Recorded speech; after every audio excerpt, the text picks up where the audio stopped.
Porque todos los puntos de vista cuentan. Realidades en compañía. 2:47 y arrancamos leyendo pues la introducción de un artículo que dice así: antes del chavismo se conocían como pichacheros a aquellos que revisaban los desperdicios de los mercados municipales, Coche, Quinta Crespo, Guaycaipuro. Hoy, luego de los 17 años de revolución, la necesidad golpea a cientos. Cada vez son más las familias que hurgan la basura para tomar bocado, así sea descompuesto. Este recorrido por Caracas desvela que en cada esquina el hambre acecha con sus inmundicias. Esta es la introducción, este es el primer párrafo de un estudio, más o menos, de un artículo desarrollado por el equipo de El Estímulo, que hoy les vale el premio a la excelencia periodística otorgado por la Sociedad Interamericana de Prensa. Específicamente, el premio es por cobertura noticiosa, premio patrocinado por O Estado de Sao Paulo, y es precisamente el desarrollo de esta entrega llamada Morir una, dos y tres veces de hambre. Es de Andrea Tosta, Joana Osorio, Johan Strachevich, Jefferson Díaz, Emily Avendaño, Julio Materano, Fabiani Crespo, Alexis Correa, Fabiola Ferrero, Cristian Hernández, Andrea Hernández, Dagne Cobo, Pedro Agradmitis, Arnaldo Espinosa, Víctor Amaya, Manuel Sánchez. El Estímulo Venezuela. Este es el equipo que trabajó en este artículo específicamente, y para hablar del reconocimiento del premio y sobre todo del desarrollo de esta cobertura noticiosa, tenemos a Arnaldo Espinosa vía telefónica, quien es jefe de redacción del Estímulo. Arnaldo, bienvenido, gracias por estar aquí, un inmenso abrazo desde Maracay. Ay, ¿cómo están, Luisana? ¿Cómo estás, Tamara?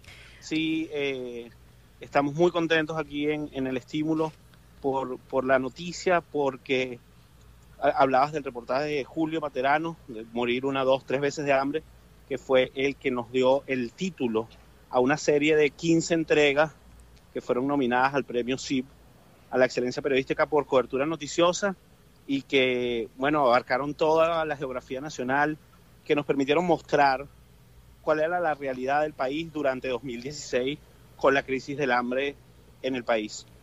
Orgullosos porque definitivamente el trabajo bien hecho y el trabajo que se ha logrado con muchísimo esfuerzo y además con muchísimos obstáculos también ha podido ser reconocido a nivel internacional, pero también imagino que realizar este trabajo específicamente fue muy duro, porque si bien estábamos compartiendo con los oyentes la primera partecita apenas del primer párrafo del primer artículo con este título de la primera entrega, como tú lo llamas, es muy rudo leer la realidad de la manera en la que se ha sido presentada, porque si bien verla es difícil, obviamente tratar de reproducirla aún más.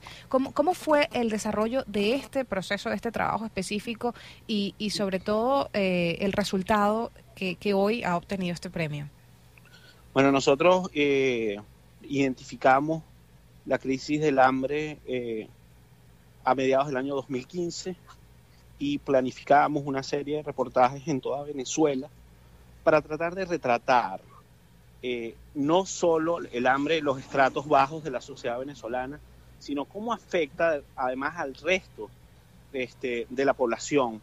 Hay un trabajo de clase media, por ejemplo, y en todo el país, cuáles eran las diferencias, ¿verdad? Fuimos a La Guajira venezolana, por ejemplo, donde los niños mueren de hambre porque no hay nada que comer y tampoco hay basura. Eso es un gran desierto por allí. Fuimos a Guanta, en el estado de Anzoátegui, donde vimos realidades muy, muy crudas, y en Caracas, que enfocamos una gran parte del trabajo, pues ustedes mismos lo dijeron, ¿no? Es muy duro para nosotros, fue muy duro. Yo vi muchos periodistas y fotoperiodistas muy movidos por lo que encontraron, con fotografías que son realmente crudas. Es un poco el comentario del jurado. Mira, la crisis del hambre es una crisis que continúa, además, que no tiene precedentes en nuestra sociedad y que pone en peligro nuestro futuro, porque son esos niños que hoy pasan hambre los que van a tener menos talla, menos capacidad para educarse, menos peso, y eso toca muchas fibras humanas. Y la idea como cobertura noticiosa fue reproducir para que el mundo lo entendiera, para que nuestros lectores lo pudieran ver en sus imágenes, en unas infografías que además hicimos con datos sobre la escolaridad y el problema del hambre, sobre cuántas veces realmente se está comiendo en Venezuela, sobre qué se estaba comiendo en Venezuela, porque también es un tema de que a veces hay comida, pero no es suficiente y realmente igual lleva a la desnutrición. Es un tema muy complejo, es un tema con muchísimas aristas, porque nos lleva a hospitales, nos lleva a institutos de sanidad mental, nos lleva a casas también. Yo creo que este es un retrato que es una pincelada grande, pero realmente no es completo porque el problema es tan duro, tan difícil y nos toca en tantos aspectos que pues nosotros seguimos. Estos fueron solo los trabajos que sacamos en 2016. Claro. En 2017 seguimos haciendo trabajo y hay cosas aún más sorprendentes este año, porque esta es una crisis que se ha agudizado con la inflación, con la poca disponibilidad de alimentos básicos que estamos sufriendo todos en Venezuela. Estamos conversando con Arnaldo Espinosa, jefe de redacción del Estímulo, quienes hoy reciben la noticia del premio de la CIPA a la excelencia periodística en 2017. Arnaldo, son, como dijiste, muchas aristas, es un tema demasiado profundo y apenas han hecho 15 entregas que van a seguir desarrollándose durante este año, que al parecer se ha agravado mucho más la crisis y la cosa no ha parado ahí a donde ustedes han podido llegar. Pero durante todo este proceso, ¿se han encontrado algún tipo de trabas específicas que hayan de repente hecho desviar un poco el trabajo o la investigación? ¿O cuál ha sido de repente el mayor reto a la hora de desarrollar este trabajo como equipo? Muchas veces el reto es dejar o hacer que la gente cuente sus historias. Hay mucho, nosotros como gentilicio somos muy orgullosos en muchas cosas y así estemos pasándola muy mal. Es difícil para nosotros aceptar que estamos en una situación de hambre o de desnutrición. Muchas historias tomaron mucho tiempo para convencer a sus protagonistas de que las contaran, porque estaban allí, porque las habíamos visto, porque nos las habían contado otras personas, terceros. Pero acercarse a veces al protagonista de nuestros relatos, de algunas crónicas que tenemos, es muy difícil. O sea, hay historias, por ejemplo, una de las historias que está dentro de la serie es la historia de mi madre, de mi mamá, que ha perdido 18 kilos en el último año. Wow.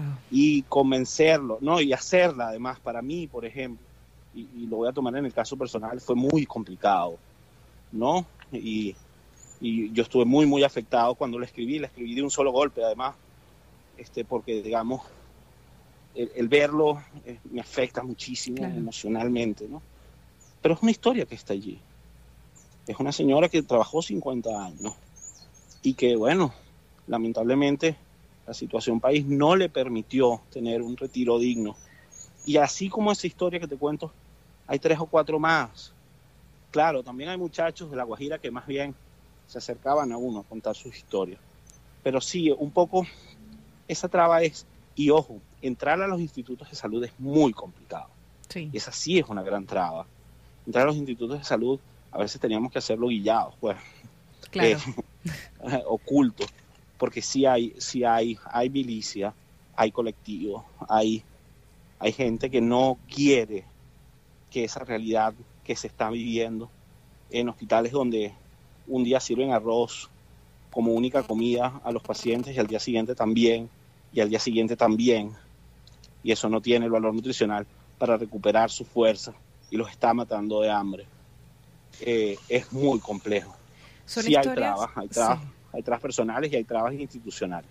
Son historias además, Arnaldo, que se multiplican porque las vemos todos los días en la calle, porque es en todas las ciudades del país en donde en cada esquina donde se aglomeran bolsas de basura vemos cada día más y más personas, porque hay gente que dice, sí, siempre ha habido quienes hurgan en la basura, como dicen ustedes al principio de la primera entrega, pero es que se han multiplicado las historias y ahora son muchas más las personas que lamentablemente tienen que recurrir a este recurso, por llamarlo de alguna manera. Hay muchas frases que sobresalen de los artículos, como por ejemplo, siempre he sido pobre, pero ahora soy más pobre porque no puedo ni comer. Antes me rebuscaba para vivir mejor, ahora me rebusco de la basura para solo vivir. Hoy en día se habla mucho, se hacen comentarios de muchísimas cosas, pero se dice que se ha perdido un poco el periodismo de investigación en Venezuela. Sin embargo, a través de este tipo de entregas y de muchos otros trabajos que también han tenido reconocimientos y otros que no, se ha visto cómo el periodista de vocación hacen de cualquier lugar para poder mostrarlas al mundo, para mostrar una realidad que existe y que late día a día en nuestro país. ¿Qué le dirías tú, por ejemplo, a las personas que escuchan y que sienten que el periodismo en Venezuela no está reivindicado, por así decirlo, que se ha perdido esa esencia, que hoy en día ustedes nos demuestran que no es así? Sí, yo les diría a todos tus oyentes, a todos los oyentes en Maracay y en el resto del país, que el periodismo siempre está.